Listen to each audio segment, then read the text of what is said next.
You were responsible to not be careless with fire because it's dangerous. And so the way we think is, what's my comfort level with this? God's law was teaching his people to think, how could this potentially affect those around me? It's teaching them to think a different way. We're so individualistic in the West. And this all takes my mind to an epistle in the New Testament in which James compares something very specific to a fire. The tongue. And I put it on your outline. He writes, "See how great a forest a little fire kindles. And the tongue is a fire, a world of iniquity, just unrighteousness. The tongue is so set among our members, so it's placed in our body, so that it defiles the whole body and sets on fire the course of nature and is set on fire by hell. For every kind of beast and bird, of reptile and creature of the sea is tamed and has been tamed by mankind, but no man can tame the tongue. It is an unruly evil, full of deadly poison. With it we bless our God and Father, and with it we curse men, who have been made in the similitude or made in the likeness of God. Out of the same mouth proceed blessing and cursing. My brethren, these things ought not to be so." And so I'm just going to make an analogy here to make some practical application. I believe the Old Testament principle of restitution still applies to us today. I believe that God still expects us to do everything we can to make things right with those we have wronged. We're not supposed to simply say, well, God's forgiven me, and so you have to as well. I don't have to pay you the rent I owe because Jesus has paid it all. You see, if you're part of the church, then you represent Jesus. And back here in the book of the covenant, the Lord said, you're responsible for the way you handle fire and for any damage you cause with it. In the same way, we are responsible for the way that we handle our tongues. We are responsible for any damage we cause by being careless with our words. I'm talking about gossip, slander, demeaning comments, hurtful speech, untrue words.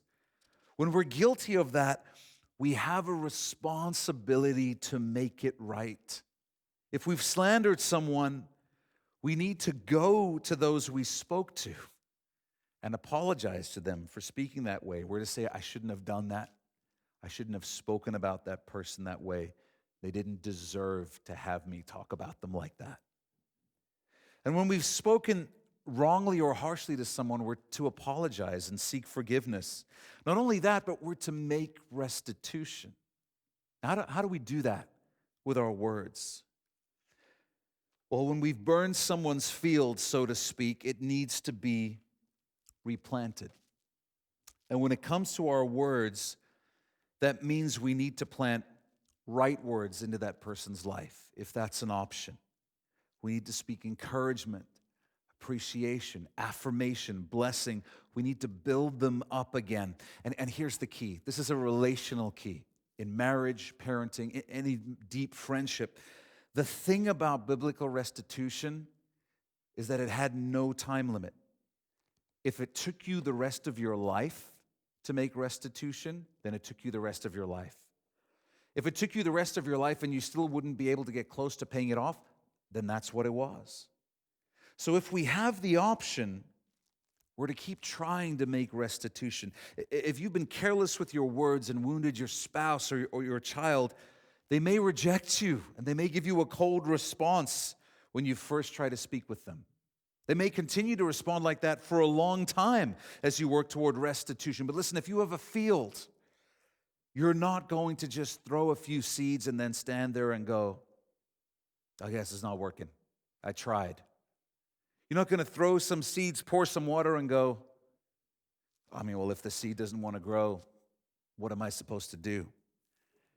Where I'm going with this is what we love to do, is we love to sometimes try and make restitution with our words, and then when it doesn't work right away, we say, well, I tried. Their fault now. Done everything I could do. I'm done. The truth is we're not even close to done.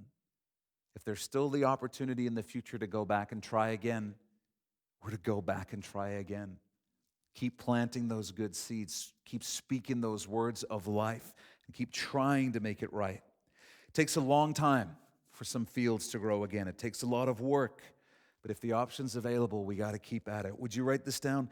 Biblical restitution has no expiration date. It has no expiration date.